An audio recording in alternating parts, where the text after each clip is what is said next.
Vamos a trabajar con la semana número 7 con nuestro tema métodos de conteo. Vamos a ver los fundamentos del conteo, qué cosa es una permutación, qué cosa es una combinación.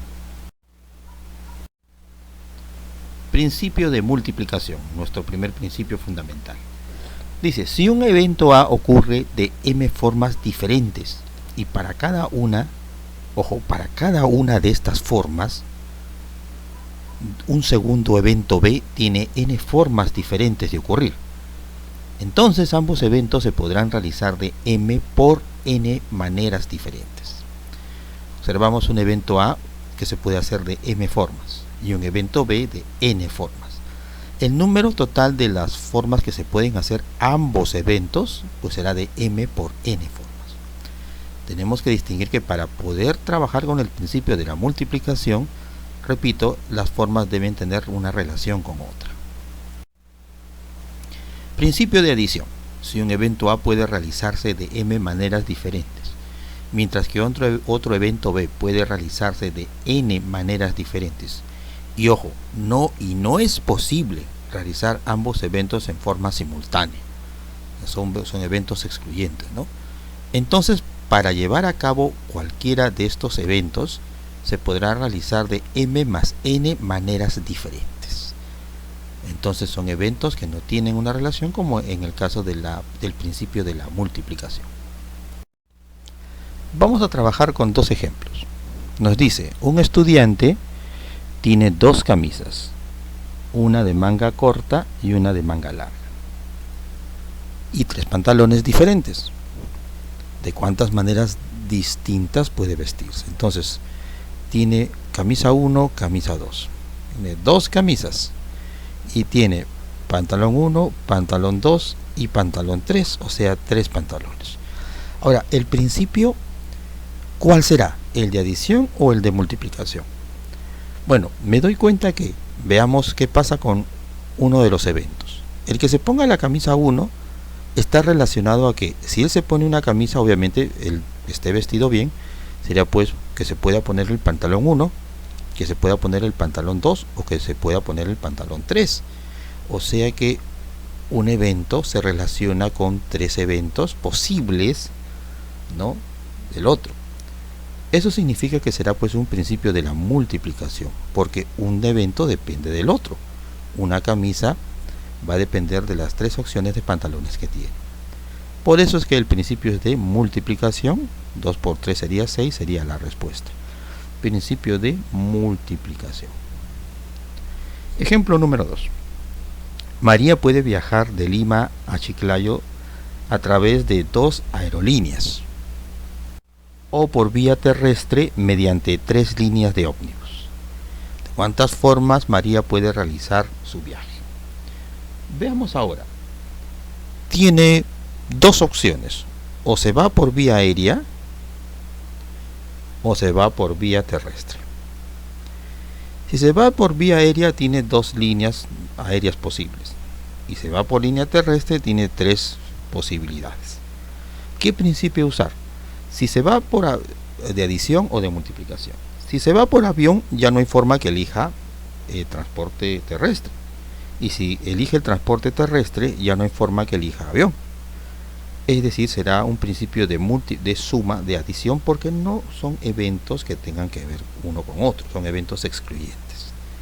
Entonces la respuesta será 5. Estamos utilizando el principio. Ahora vamos a trabajar con la permutación. ¿Qué cosa es una permutación? Dice, es un arreglo u ordenación que se puede realizar con una parte o con todos los elementos de un conjunto. Si tenemos, por ejemplo, tres letras, A, B y C, entonces, al ordenarlas o permutarlas de dos en dos, las permutaciones serían AB, BA, AC, CA, BC o CB. Acá, en las permutaciones, hay algo muy importante que siempre tenemos que tener en cuenta, que el orden sí importa. El orden sí importa acá. Es decir, no es lo mismo tener AB que BA. Un ejemplo claro es, por ejemplo, un par ordenado. 1,2 es diferente a 2,1.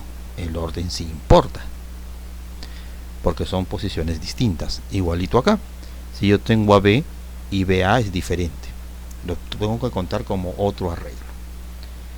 Entonces tengo 6 permutaciones. Estas permutaciones a su vez se pueden clasificar en permutación lineal o variación. Cuando los elementos son distintos y se ordenan en una línea de referencia, vamos a plantear el teorema 1. Nos dice el número de permutaciones de n elementos diferentes tomados de R en R, donde R es menor o igual que n, obviamente, porque yo puedo tomar, si tengo 5 elementos, tomar todos los elementos, o tomar pues 2, 3, 4, ¿no? De 2, de 3, de 4, haciendo grupos, pues, ¿no? De 2, de 3, de 4. Bueno, entonces la permutación se va a dar de esta forma, ¿no? No voy a estar agrupándolo como el ejercicio anterior, sino con números más grandes. Hay una fórmula para eso. Número de permutaciones será n, que es el número total de elementos, y r será pues la cantidad de elementos que tomo para estos arreglos. Y la fórmula a trabajar será n factorial sobre n menos r factorial. Esta línea que está acá se llama factorial. Recordemos un poco el tema del factorial. Recordemos, por ejemplo, que si yo tengo el 3 factorial, eso es 3 por 2 por hasta 1, ¿no? Regresamos hasta 1. 3 por 2, 6, por 1, 6. Ese es un factorial. Corolario, el número de permutaciones que se pueden obtener con n elementos diferentes, o sea, tomados todos, si tengo 5, tomo los 5, será pues permutación de n, será el factorial de n directamente. Bueno, vamos a ver ahora, ejemplo número 3. Con los dígitos 1, 4 y 7, ¿cuántos números de 2 cifras podemos formar? A ver, veamos. Si nosotros tenemos número de 2 cifras, tenemos que observar que no es lo mismo poner primero, por ejemplo, el 1, 4, número de 2 cifras, o poner el 4, 1. Estoy utilizando los mismos elementos, pero al cambiarlo de posición me genera un número distinto. Entonces acá la posición sí importa. El orden que yo coloque a los valores importa. Significa que debe ser una permutación. De esos ejemplos yo saco esa conclusión. Siempre es bueno deducirlo primero así. Entonces será una permutación de uso 3 elementos tomados de 2 en 2, porque voy a hacer números de 2 cifras. Entonces esto va a ser igual a ¿quién? Al factorial de 3 sobre el factorial de 3 menos 2.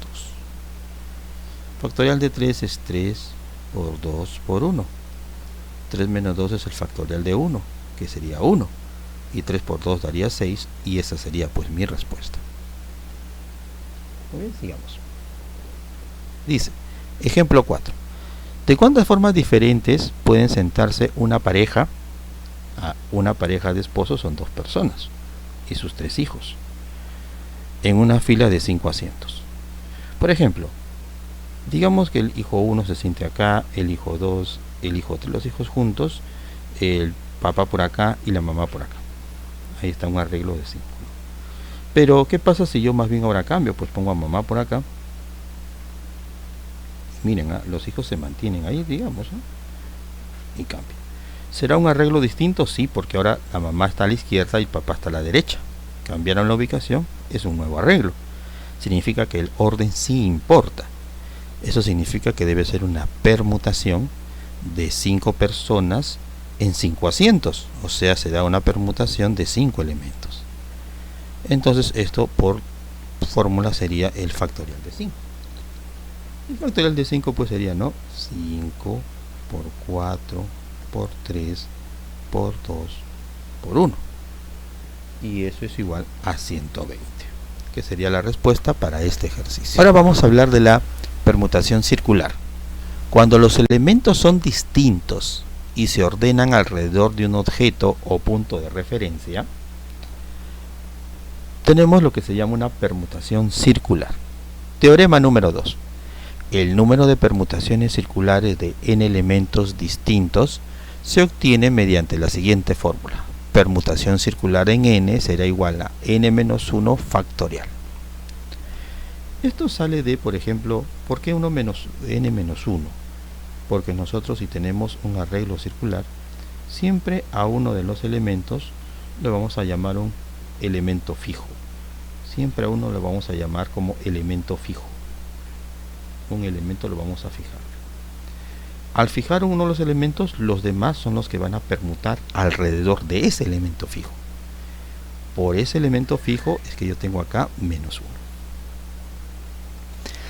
Entonces vamos a un ejemplo. Dice, ¿de cuántas formas diferentes pueden sentarse 5 niños alrededor de una mesa circular? Entonces sería una permutación circular de 5 personas. Y esto va a ser igual a 5 menos 1 factorial. Entonces sería 5 menos 1, 4 factorial. Y esto sería igual pues a 4 por 3 por 2 por 1.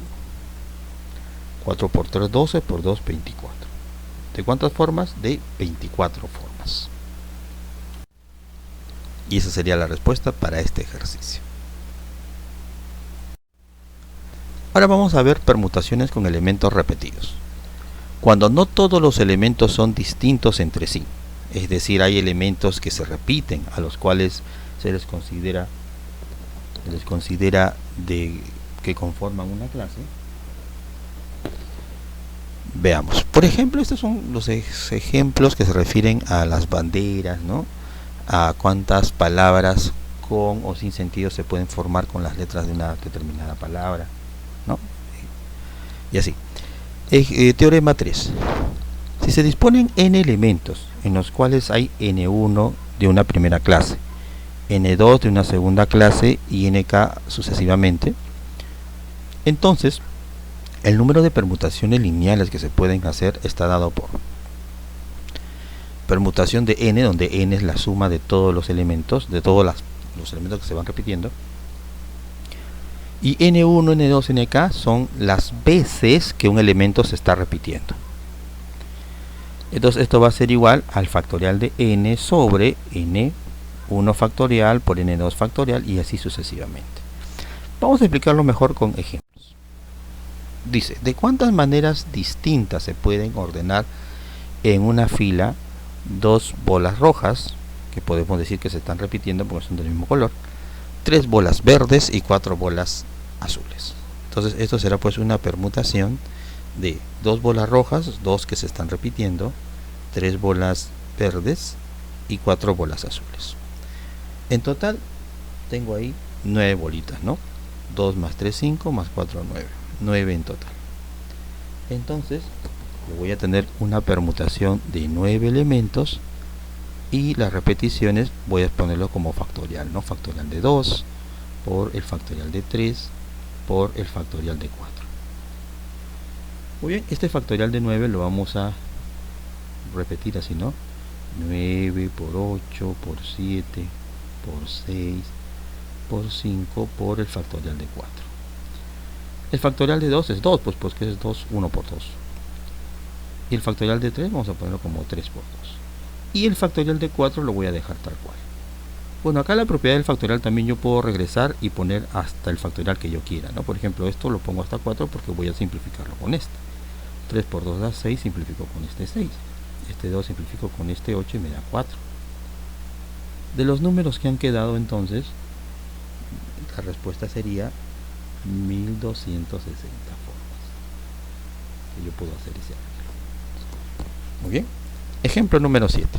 Hallar la cantidad de numerales de 5 cifras, o sea, números de 5 cifras, o sea, A, B, C, D y L vamos a poner. Ahí está. Que se pueden formar sabiendo que el producto de sus cifras A por B, por C, por D, por E es 21. Ahí está, es igual a 21.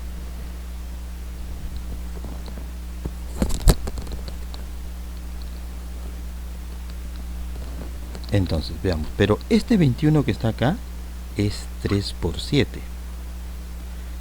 Y no hay otra forma de conseguir ese 21.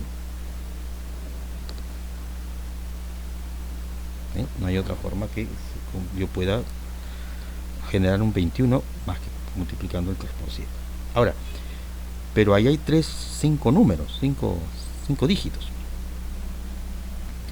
Entonces, yo puedo decir, por ejemplo, este vale 3, y cualquiera de ellos, digamos el cuarto, 7. Los demás no les queda de otra que ser unos. No les queda de otra que ser unos. Ese es un arreglo posible, pero también yo puedo ponerlo así, pues no, 1 por 1 por 7 por 3 por 1. Y así, varios arreglos, ¿no? Puedo tener varios arreglos así, ubicando. Ahora, eso significa que es una permutación, porque el cambiarle de posición al 3 y al 7 genera otro arreglo, porque genera un valor distinto al que toma A, B, C, D o E. Muy bien, pero es un arreglo con repetición, porque hay un elemento ahí que se está repitiendo, que es el 1, y siempre se va a repetir 3 veces. Entonces esta es una permutación de 5 elementos, pero hay uno que se repite, y esa cantidad de veces que se repite es 3. Muy bien, entonces será pues el factorial de 5 sobre el factorial de 3. Entonces, el factorial de 5 será pues 5 multiplicado por 4 multiplicado por el 3 sobre, y acá le pongo factorial de 3, y acá también le pongo su factorial de 3. Este factorial se va con esto y me va a quedar que 5 por 4 es 20. 20 formas de tener este tipo de numerales con esa condición. Vamos a ver ahora el tema de qué cosa es una combinación. Es una selección o agrupación que se puede formar con algunos o todos los elementos de un conjunto. Ejemplo, si tenemos las letras A, B y C, entonces al agruparlas o combinarlas de 2 en 2, las combinaciones serían A, B, B, C y A, C. Como observamos, ya no tenemos el arreglo BA, porque sería el mismo. Por ejemplo, si yo tengo un grupo está formado por Jorge y María, digamos un grupo que está formado por Jorge y María, un grupo, es lo mismo que yo tuviera un grupo formado por María y Jorge, porque son los mismos elementos, no cambia eso. Entonces tengo tres arreglos o 3 combinaciones en este caso, ¿no? Dados de esa forma. Acá el orden, y hay que establecer esto, el orden no importa. El orden no importa, a diferencia de la permutación donde sí importa. Ahora, la forma de hacer esta combinación es por esta fórmula, ¿no? Si yo tengo, por ejemplo, nos dice el teorema 4, número de combinaciones de n elementos distintos o diferentes agrupados de R en R. Será una combinación de n en R. Será igual a el n factorial sobre n menos r factorial por r factorial, donde obviamente r es menor o igual que n. Dice, de un total de 5 estudiantes, ¿de cuántas maneras diferentes se pueden escoger a 3 de ellos? Una combinación de 5 en total, ¿no? Escogidos, haciendo grupos de a 3, ¿no? Pero ya nos hemos dado cuenta que en este tipo de arreglos, yo tengo que si yo, por ejemplo, tengo un grupo con el alumno 1, el alumno 2, el alumno 3, es lo mismo que el alumno 3, el alumno 1 y el alumno 2. Son los mismos elementos. Para que sea un arreglo distinto, uno de ellos debe ser diferente, ¿no? Para que sea un arreglo distinto. Muy bien, entonces según la formulita sería el factorial de 5 sobre 5 menos 3 factorial por el 3 factorial, ¿no? Ponemos acá el factorial de 5, vamos a ponerlo así, todavía, 5 menos 3 factorial de 2 por el factorial de 3. Entonces esto lo regresamos o lo retrocedemos hasta el 3 factorial, porque yo ya vi que lo puedo simplificar con el de abajo, ¿no? El factorial de 2 es 2, el factorial de 3 lo dejo por acá. Voy a simplificar con este, 5 por 4, 20, entre 2, 10. 10 formas o 10 combinaciones puedo tener, ¿no? Puedo tener 10 combinaciones. Muy bien. Eso es un ejemplo bien clásico, bien básico sobre qué cosa es una combinación. Una de las aplicaciones de nuestro triángulo de Pascal es, como vemos en la diapositiva, el poder resolver un binomio elevado a una determinada potencia. Por ejemplo, cuando yo resolvía el x más y al cubo, lo que yo hacía era, ¿no?, el primero al cubo más el triple, ¿no? El triple, acá está por este 3, ¿no? Producto de los factores elevados de esta forma. Y utilizaba otra vez el triple producto. Y después el último coeficiente, ¿no? Eso es lo que yo hacía cuando quería encontrar el desarrollo, ¿no? Hacer el desarrollo de un binomio de esa forma. Ahora, pero ¿qué pasa cuando yo tengo binomios con un exponente mayor? Por ejemplo, el x más y a la quinta, por ejemplo. ¿Qué factores usaré? Estos factores de 1, 5 o 10 se van formando, ¿no? Yo pongo como una especie de triángulo piramidal. Y entonces voy sumando, ¿no?, los extremos. 1 más, por ejemplo, desde arriba. 1 más 1 genera este 2, 1 más 2 genera este 3, 2 más 1 genera este 3, y así sucesivamente. Este 3 genera este 3. Y para llegar al elemento con el desarrollo para la quinta sería 1 más este 4, este 5, 4 más 5 ya, 4 más 6 de este 10, 6 más 4 da este 10, 4 más 1 es 5, y así sucesivamente. Entonces voy a utilizar esos coeficientes. Sería pues x a la quinta más 5 por este 5, x a la cuarta, ¿no?, x a la cuarta por y, más el siguiente coeficiente 10 por x al cubo por y al cuadrado, más el siguiente 10, que sería ahora x al cuadrado por y al cubo, más el siguiente, que sería 5 por x por y a la cuarta más y a la quinta. Muy bien, entonces ahí ya tengo el desarrollo de mi binomio a la quinta, y así sucesivamente podría hallar el desarrollo de cualquier binomio elevado a un determinado, muy bien, exponente. Los esperamos entonces para de nuestro seguir con ejercicios, ¿no?, y problemas utilizando las técnicas de conteo. Le dejamos una referencia bibliográfica. Este libro es el que más usamos en el curso, y muchas gracias por su atención.